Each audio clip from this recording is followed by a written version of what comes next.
Welcome to the Agent Upgrade Podcast with your hosts Jasmine, Krnjetin, and Alan Corey, where we learn the strategies of top producing real estate agents so you have the tools to upgrade your own real estate career. Welcome to another episode of Agent Upgrade with Jasmine. And today I've got two special guests for you. Jennifer Kjellgren is a real estate goddess who has been doing this for a couple of decades, and we're going to learn a lot from her today. And then we've got Jeffy, who happens to be my significant other and has known Jennifer for a really long time and is a genuine joker. And so I figured if we brought him on the show, we'd all get some extra laughs in today. So welcome to the show, Jennifer. Thank you. It's good to be here. And Thanks Jeffy, for having me, Jazz. Yes, keep it PG, honey. Okay, I'll do my best. Behave. I don't really know if we're going to be able to get through this show without like giggling the entire time. But we're going to keep it in. Good. Well, I have been on a little bit of a empowering women kind of a streak with my show this year, and so I was thinking about, who are some of the most influential, empowering women that I know here in Atlanta in real estate. And of course, Jennifer, you come to mind. I have learned a lot from you. I still remember this was maybe like 13, 14 years ago, at the office on Ponce, you telling me like, hey, Jasmine, this video thing is like the next place we need to go. Let's record some video. And I was like, Jennifer, nobody's doing video. What are you talking about? And so you've always been a pioneer when it comes to technology, when it comes to innovation, cutting edge real estate. And I just, so start talking, start telling Okay. stuff, Jennifer. Well, I'm not doing a podcast, so you're ahead of me there. Yeah, it's funny. I never really thought of myself as a tech person, but that's a way that I've been described by a lot of people. And I think I've always seen it as a tool. I'm married to a techie who is a software developer. So maybe what we have in our house is just a higher level of technology, but that's the cool thing about real estate is you really have an opportunity to put yourself out there in and kind of during my career in real estate, halfway through it, social media came on board, and all of these tools, and you have the ability to be creative, find a niche, find your voice, find your platform. And yeah, so I had a lot of fun experimenting with that. Yeah. And being a social person doesn't hurt. I mean, I always enjoyed putting myself out there. So it's been great, and video was one of the good platforms for that. Yeah, it was that was also like, I think back in those days you were flying out to different like Zillow Conferences. innovation conferences. I just felt like you were always on the leading edge. Like you always know where things are going. And I think now even more so, having so many years of experience under your belt, I think you can see things even more clearly. What do you guys think about that video listing service concept that's floating around? Was it a TikTok or Is it like the 1060? Is that the one you're talking about? Is that what it's called? probably? I haven't It's checked like it that. out. It's like short, like one minute, kind of like a TikTok Oh. version of real estate reel sort of Well, thing. you want to know what's so funny? I'm so technology forward. I have drawn the line at TikTok. It is just too much for me. So I do not, I can't give you any advice on TikTok. That's fine. Yeah. I mean, I think, but I know that a lot of realtors are doing a great job there. I think so. Back to kind of the conferences. So in Mhm. 2012, so I was in the business for 12 years. I had kind of grown from an individual agent to a team.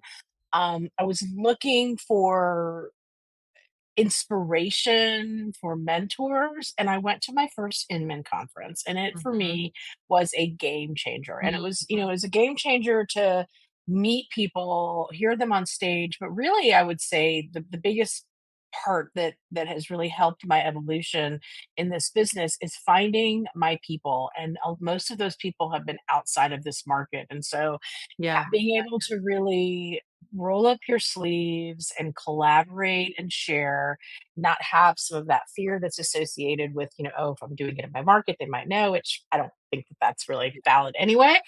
Um, and also, to really understand and stay on top of what's happening in different people's markets, not just looking under the vacuum of the market that you're in. So it's really it gave me a great visibility into what's happening in real estate, and also just built some really wonderful friendships, and people who really pushed me to do better. Or I joke around like I like to hang out with people who are smarter than me, and so I found my people, and it really Well, helped me grow. a lot's changed since 2000. Obviously, Inman is still doing conferences and stuff, but for a new agent in this market or somebody that wants to start, quote unquote, finding their people, what do you think? Do you might recommend starting like a brainstorming mastermind group or going to conferences, or what do you think's good Well, in I 2020? think conferences have gotten very expensive, and I definitely haven't gone to them the way that I did in the beginning. I think, I am part of several Facebook groups that are very active. They're smaller.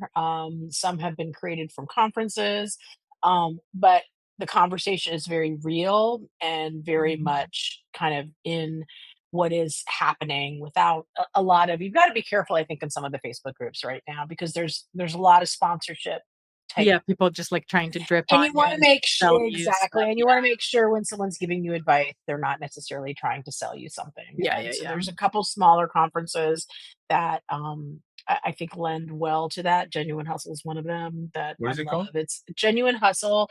It's kind Hmm. of the next one is in Oregon, so it's not close, but it's a small, like, under 200 people, real marketing focused movers and shakers, agents who are kind of doing things from the ground up. Mhm. It's brokerage agnostic, so it does not matter what brokerage you're in, and I think that was something I also found interesting, was meeting people and having these relationships that span different brokerages to understand it's all kind of the same. Yeah, yeah, yeah. Each brokerage offers their own special set of value and culture to the agent, but it just I always found it was very nice to have Mhm. friends and relationships across the platform. So, Facebook groups, I have done a lot of volunteering at our association. The leadership development committee is a fabulous committee that meets once a month, that a newer agent can come in, meet people, be a part of, kind of what is happening in terms of putting together training. Which That I association is always. this? Pardon me? Which association? Atlanta, Realtors Hmm. Association. Hmm. I know DeKalb has, there's multiple associations. I personally have been involved in, Atlanta. Mhm. That's easy peasy, low hanging fruit, no cost associated with going to these types of meetings. There's a few mastermind groups here in Atlanta. Mhm. I think finding a mentor, finding somebody in your office or that you have, access to, maybe in your market, and meeting with them, having a cup of coffee, building a relationship, and asking a lot of questions and asking for mentorship. I mean, it's something that, um, I found invaluable. I personally have loved giving my time as in that capacity to people here, the agents that used to work with me in our market, out of our market. But people do want to give back, and this business can be a Mhm. lonely business sometimes, especially Mhm. today in post COVID, right? Like, we're working from home, we're in front of our computer, we're doing Zoom calls. That, sometimes the interaction we have that's not with the client, you've got to step out of your office to go make that happen.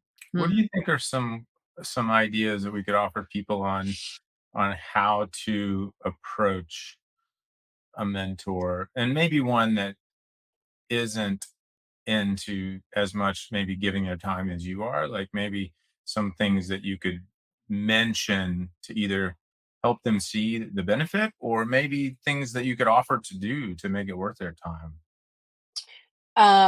Well, again, I'm old school when it comes to things. Like, I'm a big believer in handwritten notes. Mhm. I'll use my own experience. So as I was growing my business, growing price points in particular desirable neighborhoods, I would go out and I would caravan. I would meet listing agents. As I would look at properties that were coming on in the markets that I was looking to be in, I would look at all of those listings and I'd start a dialogue with that agent. And compliment them I'm also kind of a marketing geek, and I love when I see a property that is beautifully presented, Mhm. on a lot of different levels, even outside of the pictures. I think it's an art, the copy, the whole 9 yards. As simple as complimenting an agent and saying, "Wow, you've done a beautiful job bringing this listing to market. I'd love to know a little bit more about how you do that." You would be surprised how many agents would actually, if it comes from an authentic place, respond to that type of intro, and Mhm. maybe want to have a cup of coffee. I mean, people, it's human nature. People want to talk about themselves. But asking somebody who's been in the business, how they got their start, what did they learn, what advice would you give for a new agent? I mean, I find a lot of agents are open to that. I caution, it's not always the person with the most signs that may be the person that may not be the person that you want to necessarily speak to. So I think you have to really understand what what route that you want to go in the business, and seek that out. Like, who's doing something that you want to be doing, whether it be a neighborhood or price point, listings, buyers, marketing, podcast, you know what I mean? There's so many different Mhm. avenues, Mhm. and I would say seeking that out. And I think that kind of reminds me of what you mentioned earlier, Jennifer, finding your niche, your voice, and your platform. What are some examples that, because you can change your stick. You can Yep. choose it. I mean, at some point, everybody has to come up with whatever it is. So, what are some ideas we could offer people of different niches or voices or platforms? um you know and I'm going back to basics, but good old fashioned geographic niche. When I started in real estate in 2000, I decided to focus on in town, and people thought I was crazy. And back then, it was still kind of up and coming. And I was like, you Mhm. know what? I don't want to be driving in my car from to and from. And so I started a brand, in town expert, that really focused on a hyper local area. And I did things around that, promoting businesses, whether it be blogging or calling them out on social or Instagram. I mean, that's so from a geographical standpoint, low hanging fruit is, if you choose a neighborhood you want to be in, get to know the businesses in that neighborhood. If you have set up social channels, I am very fond of Instagram, but Mhm. there's a lot of other, you can do Facebook, you can do Twitter, which I'm not so fond about these days, TikTok as well. But you can, from a geographic standpoint, you can focus on an area, get to know the business owners, show some love, put them on your a post or a story, tag them, interview them. They love the love, but all of a sudden, as an agent, what you're doing is you're walking the talk inside of your community, or a community that you want to be involved in, and people are starting to see you around there. So I'd say kind of Mhm. hyper local. Geographic is an Mhm. easy one.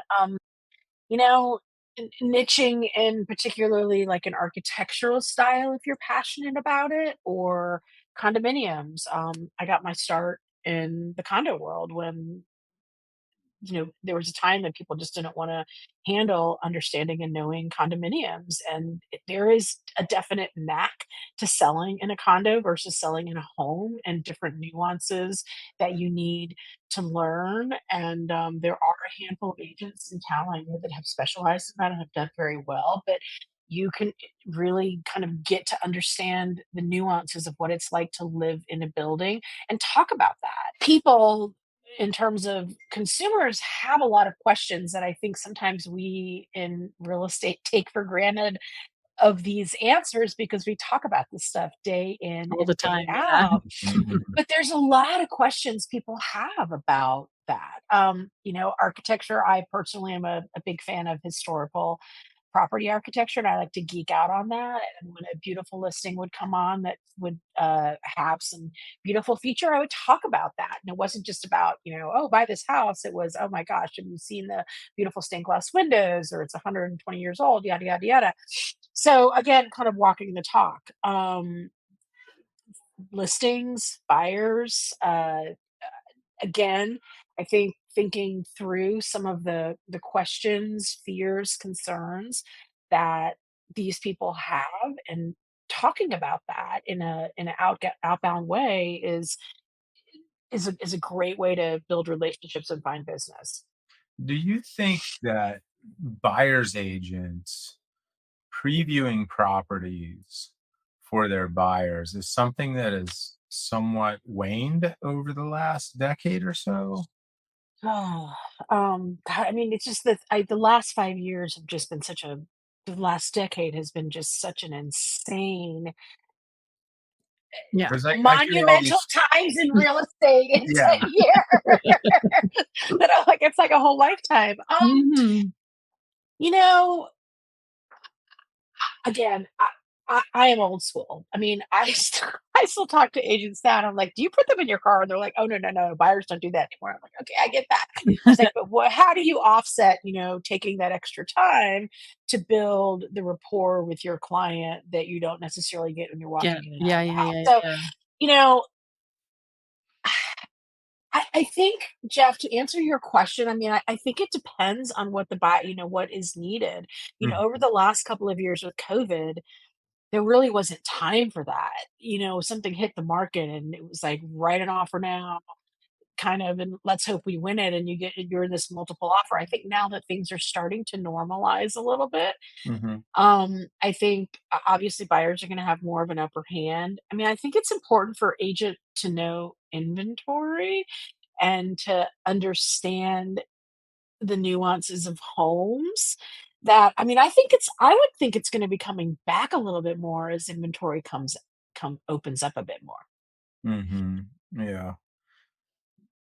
Do you think that's something that would help the buyer's agents that feel like they show 100 homes, and maybe it would help them limit some of that, Oh, you or mean you like for like a showing agent or for a new agent to help them? yeah, like a showing agent that feels like, "Gosh, I keep showing him all these homes," but maybe if they just previewed and said, "Hey, of the 20 homes that you are on your list, these are the 2 you should see. I went to all of them," instead of dragging the Well, client. it's possibly that it's funny. I'm talking to right now. I'm coaching some agents who are pretty experienced in the business, and their biggest challenge right now is buying back time.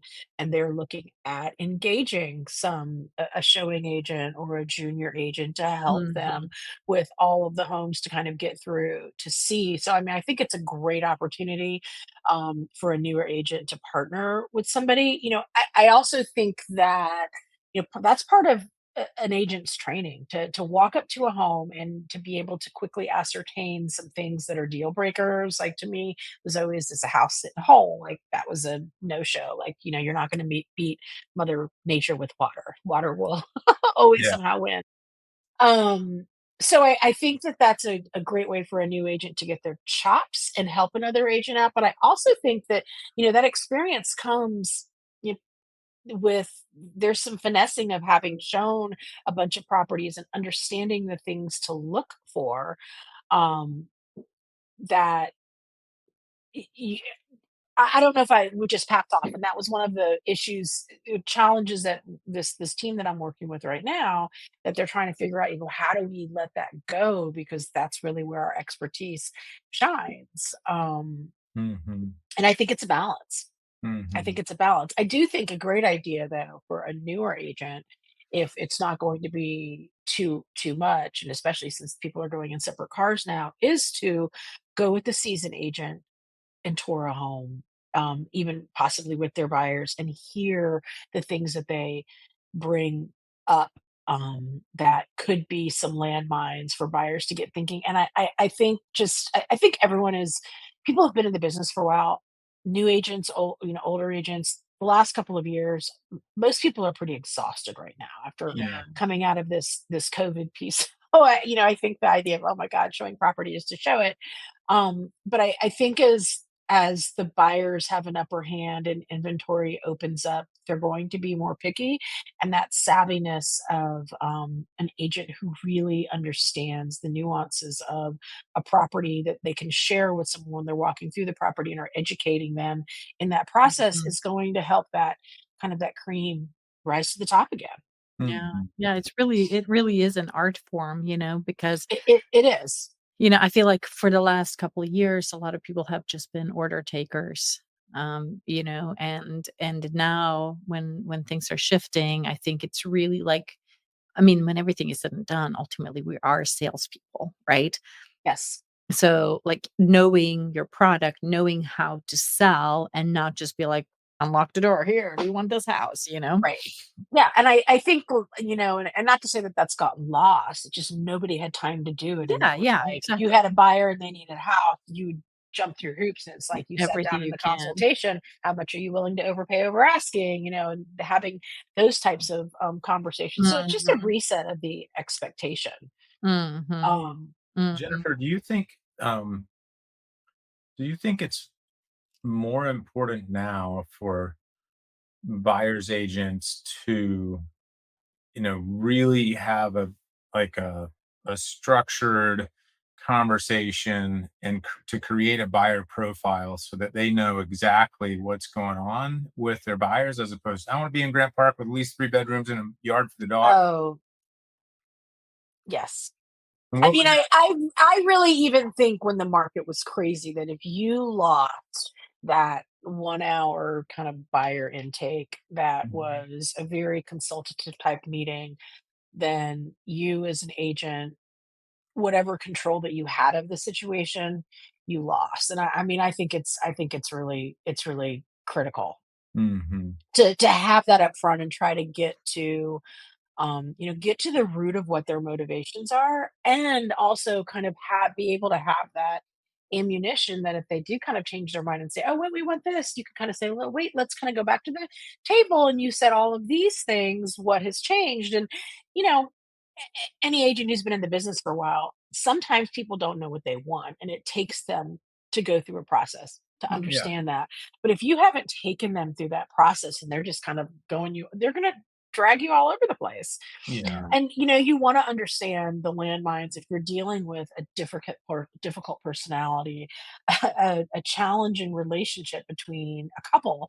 Like that's Mhm. always a fun thing to navigate. And if you Yeah, haven't yeah. picked up those signs to be able to kind of how do you help them through their process or learn when I'm going to stay away from this conversation. Those are important cues that I always found like served me very well when I was working with buyers. I love people. I love the psychology of people. I found, and that's was one of the kind of the benefits of having them in my car too. Like you got to hear what was happening The back and between forth and yeah. showings, yes, Mhm. and really got to get a vibe of the couple. And I'm not telling new agents to put people in their cars if that's not what they're doing, but I found it invaluable during my time. Yeah. Yeah, that's a lot of there's a lot of time that you spend with people that way. So Yeah. I guess, making time outside the car to get those nuggets that you would have captured riding with somebody in Right. your back seat Yeah. is I always felt like that was like a distinct advantage that real estate agents had over, somebody like a loan officer because I have like the structured intro call where we spend that 1 hour, but then I don't know all the stuff that you guys pick up on in the car. Right, right. Oh yeah, oh yeah. Yeah. I always felt but it's also important, like, I had a client, email me yesterday, just kind of circling around to your point, like, some of the things that we talk about every single day, um, are not maybe things that your clients understand fully, and so getting into the psychology of what's happening with them, like, I had a client that's a repeat client, like, literally an investor who has not like an investor, quote, unquote, but, like, a client that has bought, like, 4 or 5, maybe even 6 homes using our mortgages over the last, handful of years. And so he emailed me yesterday. He's like, what are the interest rates? And I was like, okay, here's what the interest rates are. He's like, never mind. I'm going to wait for them to come down. And I was like, wait a minute. Like what, what, why are you Yeah. waiting on the rates to come down? We can refi. And he's like, yeah, we talked about it. I just don't know how long it's going to be before I can refi. So I just don't want to waste all this money on interest. Right. And I was like, if I didn't know you any better, I would maybe think you're serious. But I was like, okay, well, let's break this down. Yep. It's going to cost you $200. It's a $200,000 property we're talking about. It's going to cost you $200 more a month in interest. So let's say it takes you 3 years before we can refi. That's going to be $7,200. That's going to cost you in interest. But right out of the gate, that $200,000 home is not getting bid up to 225 or 250 Right. because there isn't as much competition. And the moment the rates come down, everybody's going to be wanting that $200,000 home, and he was like, oh yeah, you make a very valid point. I didn't think about it that way. And to me, it's like, this is something I know this math at the back of my hand at this point, because I've been saying it so much. Yet every single client, you've got to repeat that same thing, because they're just not, even a savvy investor is not really thinking through it all the way. Yeah. So Yeah, and I think if you don't so you had that rapport over several transactions, but if you don't set that up in the front end to kind of Mhm. when to inject that from a powerful standpoint, you could come across as Mhm. salesy. Mhm. I had agents saying like I think sometimes it was a confidence issue, and I think it's like any relationship, right? Like setting that expectation and really taking the time to kind of help them go through that process. So then you have a place to go back to and say, what, remember when you said this? Or give some examples that, sadly, we're not a group of people that is looked highly upon, in terms of a profession.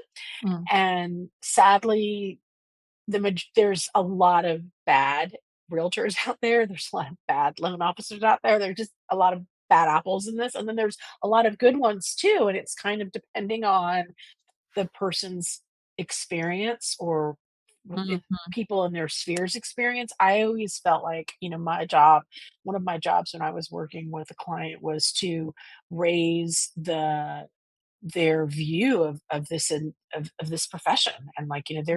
there's a group of us that work really, really hard, and we really care about this. We treat it like a business, and I'm going to, show you that you can have this really stellar service experience. Experience, yeah. And that piece also really pushed me sometimes with difficult clients, but it was like, I was almost I wanted to prove what their pre-thought was kind of wrong, and, service the Yeah. heck out of them, love them, and really do what needed to be done. Yeah. Yeah. I hate it when people like treat treat us like used car salesmen. It's like, Ugh, "Oh, well, I got a better deal here." I'm like, "Oh my god, come on, seriously." Like, you know, yeah. it's like, "Oh, I'm interviewing You're all these just like that. agents to see who's gonna Well, drop their commission." It's like, oh gosh, I hate and so much of our business has been glamorized on that. HGTV and like these real estate shows. Just like, again, like on the front end, understanding what somebody's perception is. They may not tell you right away, but you can pick up on those clues. It's going to really help you guide them through a process. Yeah, totally. So the market has changed a bit. You Yeah, think? Yeah. like a roller I think coaster. I think one of the best reasons to talk to a realtor that's been in the market a while is to understand what it's like to be a salesperson of real estate in a different type of market. Mhm. There was a guy back in the Stone Age when I was a real estate agent in our office. He knew the number of months of inventory on hand at all times. And when everyone else wasn't thinking about it, he was like at the coffee maker, hey, there's 14 months of inventory right now. I'm like, oh, that's great, Ron. But I'm just Oh trying my to gosh, Ron. Yes, yeah, that's, I know who you're talking about. I'm just trying to find balloons for my open house. So uh, but now when I look at it, and like what's been going on over the last couple of years, I'm like, yeah, inventory does explain a lot, So it's Mhm. really interesting to hear how these different people look at the market that have been in the business for a long time. And I'm kind of curious what you think. Obviously it kind of feels to me like starting in the 2000s, like you did early, like around year 2000, it it could feel a lot like we have right now. Yep.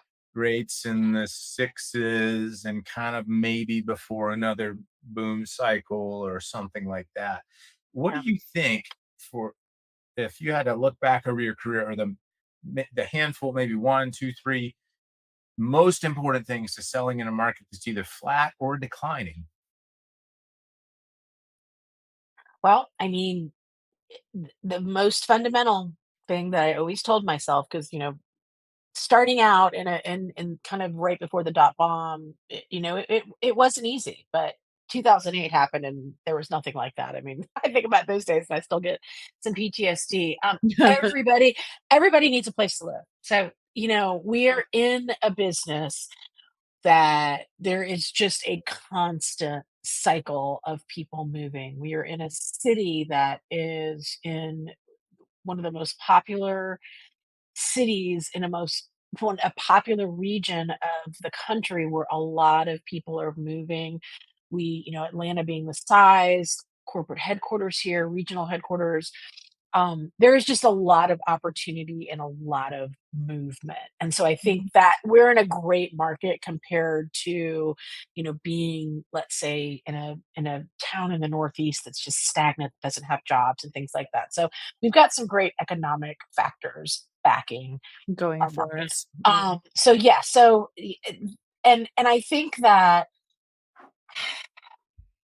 there's probably some culling that has to happen with the amount of agents that are in the market. There are quite a few agents that came into the market over this last uptick that probably won't make it through this, that they haven't really treated this like a business or really taken it from a sales perspective. But the flip side of it is no matter what the market is, if you are really committed to doing this, there is so much opportunity in real estate to make a mark and do what you're going to do and build a business relatively quickly. Like I would say, if you're really, really committed to getting up every day and doing the work, doing the prospecting the way that you do it, knowing the market, within, I'd say, 18 to 36 months, you can have a solid book of business. And, you compare that with a lot of new jobs in other areas, Mhm. that's or other, okay, I can't think of the word. Sorry, my brain's still fogged. Different genres of work. Industries that you don't, that's a pretty short amount of time to do that. So I'd Yeah. say, the opportunity is great. So hopefully you have some savings as an agent and you're being really smart about your expenditures. I think that is, when things are easy, it's easy to say, oh, I'm going to add this thing for $29 a month or $59 a month, and all of a sudden you kind of, I'd say, looking at your finances and really, really trying to be lean and mean with what it is that you do need. What are the things that you Mhm. don't necessarily need? Technology has grown in leaps and bounds and enabled you to, there's so much you can do on your own without spending a penny. This expenditure is time. Hmm. Um, and like, I'll use Ron for an example. I mean, I remember those sheets he had, but like he knew 30033 like nobody's business. Uh and he could talk about that market. And I think when you have market knowledge like that, and anybody can do it, right? They have access to tools with FMLS and tax records, but you're meet somebody in a coffee shop or a restaurant and they're like, hey, how's the market? And you're able to give specific information that's not just, oh, it's great, time to sell or buy, or something like that. All of a sudden you've built a little notch in the trust belt. And that Mhm. person's like, oh wow, they really know what they're talking about. And then you have an opportunity to have further conversations with that person, and that person's kind of sphere, they're going to remember you. Mhm. And that's how you build your client base. Mhm. Mhm. Mhm. I think that there's been some really interesting messaging out here since things kind of started to get wonky this summer. That I don't know. I think that I think agents have to be careful. I think brokerages have to be careful, and I think that there probably is some fear right now because are not as vibrant and crazy as they were for the last 2 years. But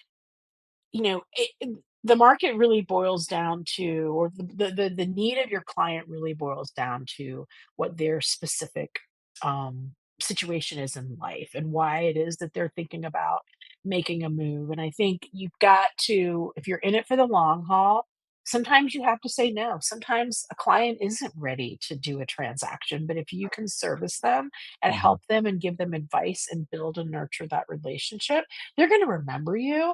And when it comes time for them to transact or someone in their world, they're going to kind of go back to, hey, this person, this agent gave me fabulous advice. They really cared about what I needed. They weren't trying to sell me a home really fast. And I think agents have to be careful now because I think that there is some messaging like,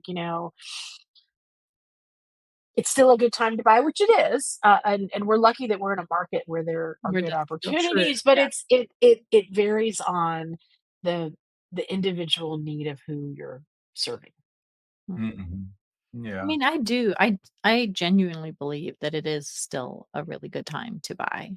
And I think it just kind of depends on how you're looking at the future. But I just don't see, this inventory showing up from where, where is I all mean, the surplus going to show up from that we it's need? still low. I mean, It's it's very low. still really, really low. Yeah. Well, I think if somebody says it's a good time to buy, I think it's really important for that person to be able to answer very clearly why is it a good, Exactly. right? Exactly. Because Why is it a good otherwise you're time to just buy for you, Jeff? That, tell me your absolutely.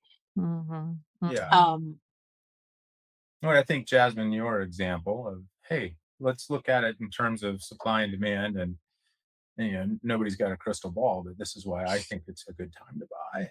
Yeah. I And let's mean, I apply that to think your life and see if it means something to you. because I genuinely feel like there is so many people sitting on the sidelines because the interest rates are high.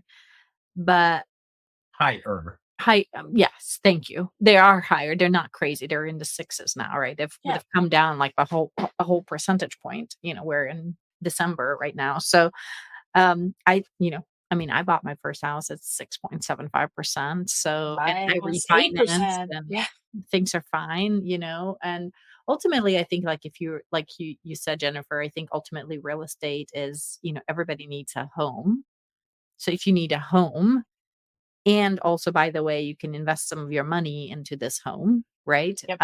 And it's not like, you're not in it to flip it next year or to make 20% next year, but you're in it, even, ultimately, I think that values are going to go up. Even if we have a couple of years where things are a little Yeah. bit bumpy this way or that way, ultimately it will get back to a place where, we're appreciating it. A normal, right? I just want a normal market. Right. I don't want like this crazy, amazing, we're selling millions of cajillions homes, like just a normal, healthy Yeah. market. That's all we're asking for. And And and that's a great thing yeah, because even if the house never appreciated for the next 30 years, in 30 years, you would have locked in your cost of housing, you would have paid off your mortgage, and it most likely would have gone up in value, and you would have had the tax benefits. yeah, Right. But all of that, even if it flatlines for the next 3 decades, yeah, but it most likely is going to go up. yeah, yeah, Yeah. Well, and I think that a part of the point that in saying that, I mean, I think it's time for agents to really, well, lender partnerships are hugely important, but it's like again to educate and understand all of the options for their clients, and to be able to reiterate that exactly what you said from a Mhm. tax perspective.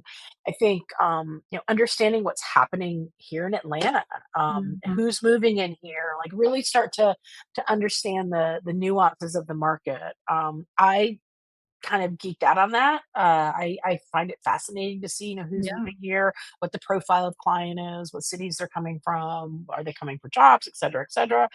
Um, and once you understand that, you Mhm. and kind of understanding like who is your ideal client, who is it that I want to work with, who is it that I don't want to necessarily work with or gel with. But we've got there's a lot of great things happening here in our city and in our state, and we've got some good overall positive growth compared to some parts of the country where people are leaving in droves. I was out in California in October, and I was talking to a broker owner there, and she was saying like this is the time that the only time in history that all they're having this mass migration out of your state. And we're talking about the opportunities that brought in from a brokerage level, and it's like we're lucky here. We're Mhm. and we don't have that Mhm. problem necessarily where people are all getting out. I think we too many people are coming in. That was the problem. We don't have enough housing to serve them, It's or sort it's going to of be a price point, affordability issue, which is definitely something we're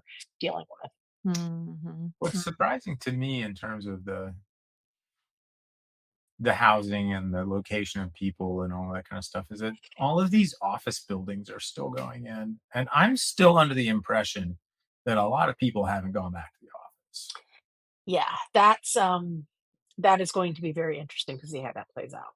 Mhm. I read something in the Business Chronicle yesterday, the day before, how their commercials bracing for a kind of a bit of a reset. And yeah, I mean, Do you people think are that not going some of into those to I mean, I was just gonna wonder in terms of supply, do you think some of those office projects will turn into residential? you know Condos? the, it- there someone would have to come in with some pretty big pockets to change that, but I think it's a fabulous opportunity to kind of look at what's already there and kind of move things around, and I think it's a phenomenal opportunity. I know in like I think in New York they're looking at doing that to some buildings. Mhm. Mhm. Yeah, no, I think it's great. I wanna live in a shoe store in a 1980s mall, Oh, there you go. Well, but I wanna have the fountain out front that you can throw the coins in. I don't know if Jasmine's going to be coming with you on that. Okay, a luggage I'm store. How fine about with a either luggage store? way. But yeah, that's one of the things that we were talking about is like all these, all these malls, Yeah, that are just kind of, and it's fascinating because we were just in Europe. And so in my hometown, they built in my neighborhood, they built this big mall. It's called Promenada. It's got all the stores, everything, lots of cafes, and that is like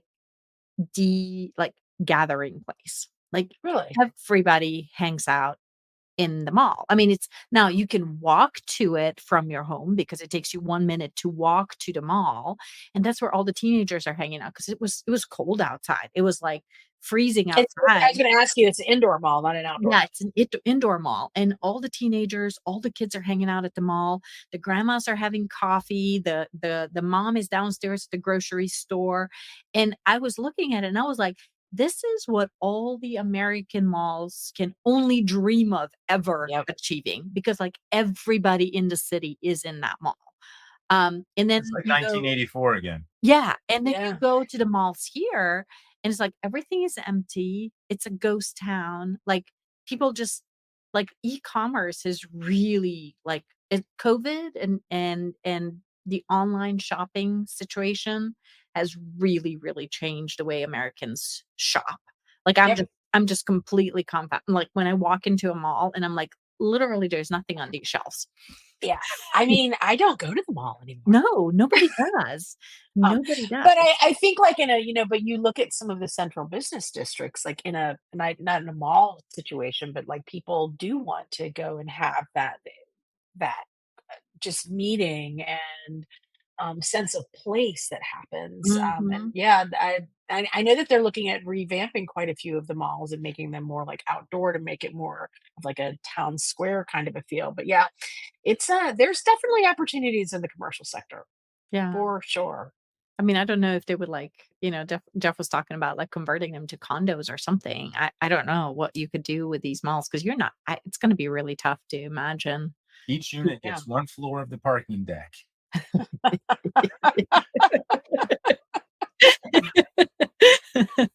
More storage than you could ever use. It's like a condo and a mini storage unit Yeah. combo all in one. And then Jasmine will have to figure out a creative way to finance that. Yes, Yeah. Let me get you back. Let me get back to you on that. Well, Yeah. Jennifer, one thing that's changed a good bit lately, as well as with supply constraints, pricing issues, etc., is what you kind of started off your life in real estate in, and that's condos. Um, do you? What's your take on where condos are in the market right now? What's the general vibe among buyers and sellers of, are they good? Are they bad? In over the last year or so, are they safe? Are they not safe? All those kind of things. And what do you see condos being in the market over the next few years? Y- So I'm going to answer that question with my filter, kind of coming from an urban area. I think that will always be a market for condo in a dense kind of an urban environment. Again, it varies building to building, and I think that there are some condo communities that got to get their act together in a big way. And yeah, but I mean, I think that there's a market for them. I think that they're always going to have challenges, and they were definitely dealt a couple of blows back to back with kind of COVID and living in a smaller space, the Mhm. changing in the financing in some cases. But I think in the right building in the right location, I think that there's a continued market for it. Mhm. Um, Mhm. Mhm. Would you But feel I think that the buyers have to be careful. I mean, there's always a group of people that say, "I don't want an HOA. I don't want to pay HOA." It's kind of like that's a mindset, and I think that mindset is always going to be there. I think if you look at in town Atlanta per se, and you want to, let's say, live in a particular neighborhood, it can be a price point issue. It could be an affordability Mhm. issue. It can Mhm. be I don't want to have to use my car on the weekend. So I want to be able to access the Beltline or MARTA and kind of, I think it's driven by a lifestyle component. And I think that that is going to continue to be favorable in the world of condos, but it's varies from building to building, and I think as an agent, you gotta know your stuff with that. You gotta be really careful because you could go down Peachtree Street, and within a 2-block radius, you could have a handful of buildings that are all run very differently, may have been constructed very differently, and I think you as an agent have to know that and educate your clients. So how would if you were If you just an were a condo, if Or a you were a condo. condo, what kind of condo would you guys be like? So, if you were if you wanted to become like a condo queen or king, a lot of them aren't on Caribbean because they're hard to get in and out of. Yeah. Is there But you is can there still you can still preview. You can still preview. So, um, I'll use an example. So I worked with somebody who sold a building on site, the Brookwood, and we had a lot of resale listings there.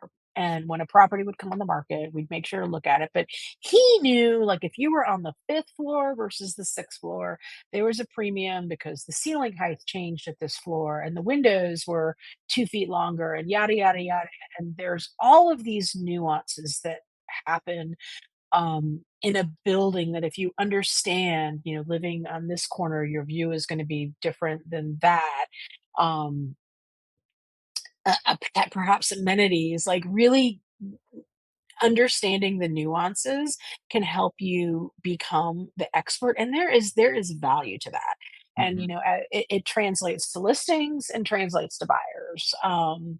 in terms of that value, but really knowing the product, or knowing, let's say, the loft category, and really understanding. There was an agent who really specialized in that, and that was kind of what her she was known for, and she grew her business that way because of her level of specialty. And I think I wouldn't be afraid to do that if I were an agent. And so if you really want to know condos, if you live in it, I think, where you live is a great place to have your farm, to Mm, really focus on, whether it's a single family house, a condo, a townhome. But, you see these people pretty much every day, and it's a good opportunity to kind of start to market to them and have conversations with them and provide value to them.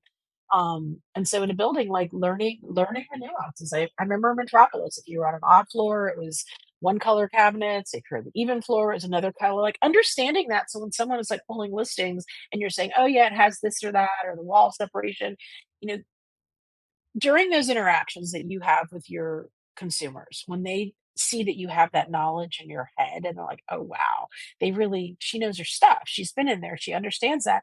That gives them the confidence to want to work with you versus, XYZ Joe that they find on the And internet. just to trust you for sure. Yeah. Yeah. mhm, Yeah. mhm, mhm. So I want to get into, we have like maybe another 10 minutes or so left to go. So um, let's just talk really quickly about, if, it's the end of the year, we're planning for 2023. What would be like if you were to pick like three things that you would really focus on for next year, to like, if you were an agent trying to grow your business, what would be like the top three things where you would kind of put your focus on? Well, your time and your money. And I think that it's this. It changes. In the beginning, you have all this time and you have no money, and then all of a sudden you get busy. It's like, how do I get my time back? I think being really focused on how you're using both of those, Mm, and being very intentional in how you're using your time. And even if you, let's say, look at a week and you don't have any appointments set up, how are you going to be productive during that time? What activities are you going to be doing to generate business and awareness, and, put it out there with customers? So I think being very mindful of that. And I think there might be some shifting that happens with that than the way that either of those resources have been spent over the last couple of years. And mm, I think it's intimidating for some agents to get some time back because they don't know what to do with it, and then they feel like it's the common thing is, if I'm not busy, I don't feel like I'm working or being productive, and then you get to the point where you're too busy and you have burnout. And so I think kind of looking through that, and back to the time issue, even, carving out time for yourself, to the things that you need to do for your personal health, your physical health, your mental health, and carving out that time mhm, to make sure that you're honoring yourself the way that you treat your clients. And I would really come up with a marketing plan. I think a lot of agents really, I wonder how many agents really have business plans. I did business planning with my agents. I personally always did it. I found it, mhm, I've always been the kind of person, if I have a goal, no matter what'll happen, I make it happen. I achieve it. But it's amazing how if you don't have a plan, you don't have something to work. But in efforts of marketing, there's so many things that you can do. Um, Come up with an Instagram strategy, come up with a social media, a content calendar, and stick to it. And you all of a sudden you start performing these activities, and 3, 6, 9 months in, you look back and you're like, oh my gosh, look, I've got people. I'm making a difference. People are reaching out to me because of what I'm putting out there. Coming up with, I think, a solid marketing campaign, trying something new, is great. Not trying everything all at once is also great. That was something that over a period of years, I had a shiny object syndrome where I'm like, oh, this cool new thing. And it's like, well, I don't mhm. necessarily have the time, the money, or the space to implement that. Um, and just keep keep going and keep doing repeated activities that are productive, and you'll start to see some impacts. Mm. I think one of the things that we're getting away from just because of COVID is like we kind of started talking about like that face to face time. Um, Yes. I find that sometimes with social media, you connect with people like, oh, so and so commented, so and so liked, so and so what. So it feels like you're connecting with people. And in a way, it's nice because you see what your friends are posting and then you post stuff and it kind of feels like you're in touch. But I feel like it's really easy to get confused Mhm. and take that for real connection. Yep. And I still think that, that making sure that the people that are in your sphere, your VIPs and people that are gonna send you business, that you get out, even though it's so uncomfortable for some people to just, like, get going out there, but, um, a friend of mine described, she was like, I just feel so empty, like, I just feel so empty. I don't even know what to do when I go out there to what do I say, Because we've just kind of all been sort of, like, secluded and sheltered. Yeah. Well, and I think, like, and I think that's the beauty of this of our business is we get to be personal. And Mm, so you can go in if someone is on that VIP list and just ask them how they're doing.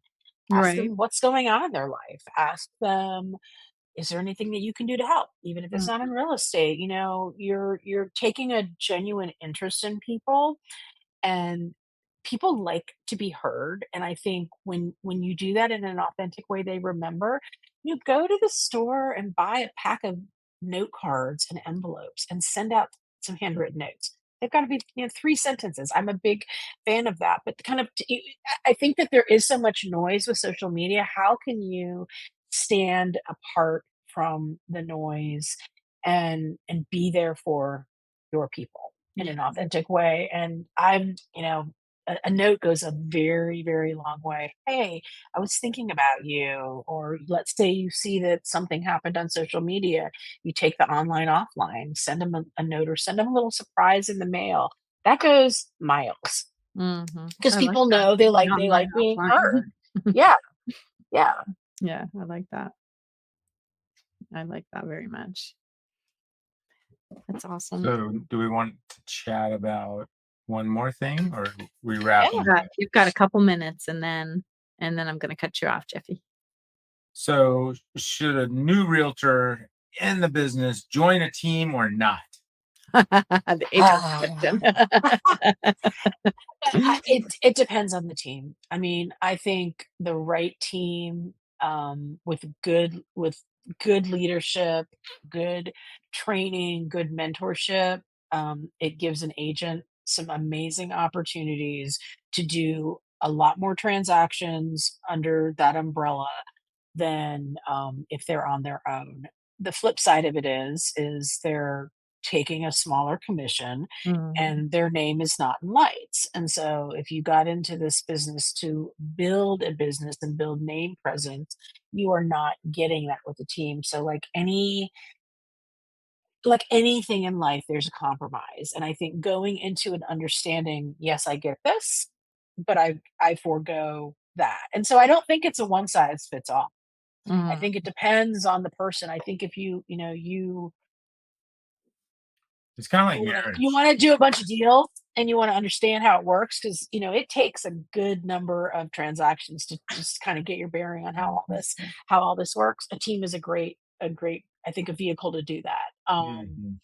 But it's not always a good fit. And I think right now there's probably quite a few team leaders that are having to rethink and retool their team based on how they've built it over the last couple of years with mhm, COVID. So, mhm, you really, I think if you're looking at a team, you really want to understand what the leader is bringing to the table. And I think if you're doing it kind of as a place to learn and grow, it's a great opportunity. And for some people, they stay in a team and it's good because they don't want to do the kind of the rainmaking and the things it takes to bring in the deals, and that's fine too.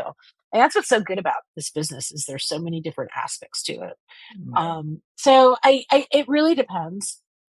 I mean, there's some teams and some leadership that I would never want to be associated with because I question their ethics and values from a basic standpoint. So I think if you're looking at a team and just because maybe they have the most listings in a neighborhood or the most signs in the yard, make sure you understand the person that you're going into business with and what they stand for. And are your values aligned with theirs? Are your goals aligned with theirs? Hmm. All important stuff. Yeah. Wow, you've got values. Yeah, right? Never mind. Real estate's not for me. You're gonna take that ethics course again, right? Oh, dang it. Yeah, Yeah. yeah, yeah.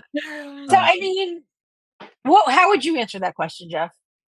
I think you really mentioned some things I hadn't thought of, like, and I realized the way well, first off, I kind of joined a team, but I was the first team member, Right. so there was no analysis. And that's how a lot of things happen. It Yep, was just like, hey, here's an opportunity. Okay, I know this person. He's a good guy. And yep, we go back a long way. And next thing you know, I'm helping Sean gain his time back. yep. Right. And that worked out well for both of us. Um, and people come to me all the time and ask, hey, I'm thinking about joining a team. I kind of struggle to help them, but I think what's really interesting is that most people, and probably myself included, kind of look at it like, is that a brand I want to associate myself with? Yes. Not what am I going to learn? How am I going to learn it? Because I'm going to be investing in this thing. What am I going to get out of it? Mm, Um, Now, you mentioned your name's not going to be in lights, and I think, from a team leader perspective, that's really important because you got to find people that aren't going to want to outshine you in their 6th month after they take all they can learn from you. yeah. But and And to some build people us. don't want their names in lights, but the majority of a real estate agent Yeah, is an that's right. entrepreneurial creature Yeah. that does Mhm. kind of that's part of what comes with this package. Mm. Yeah, I I think it think the could vast also majority of people just do not analyze it kind of at the level you were thinking of. They just think Yeah, about, does it seem like a team I want to associate myself with? I yeah. think it could be right now, I think also maybe some seasoned agents that are struggling in the current market. Mhm. There is strength in numbers. And Yes. being on Yes. a team that has accountability, it's like, hey, we're going to be making our calls from 9 a.m. to 11 a.m., even though that sounds super cheesy, but just like having the camaraderie Yeah. to inspire you when you are down. Because, if there's several people on the team, odds are that you're not all going to feel deflated at the same time. I Yep. think it could be a good time to take shelter Yeah. Yeah. on the team, if you will. Yeah, well, the strength in numbers piece is definitely something that is there and helping. Mhm. You're brand new in the business at your first listing.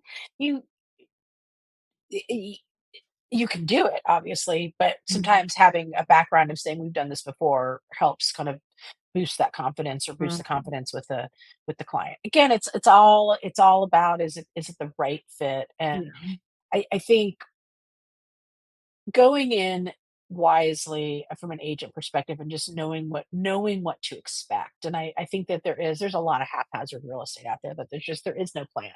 It's like, okay, well, it might feel good today, and you just want to be careful you don't go down that road and then have to undo something that wasn't the right fit. Mhm.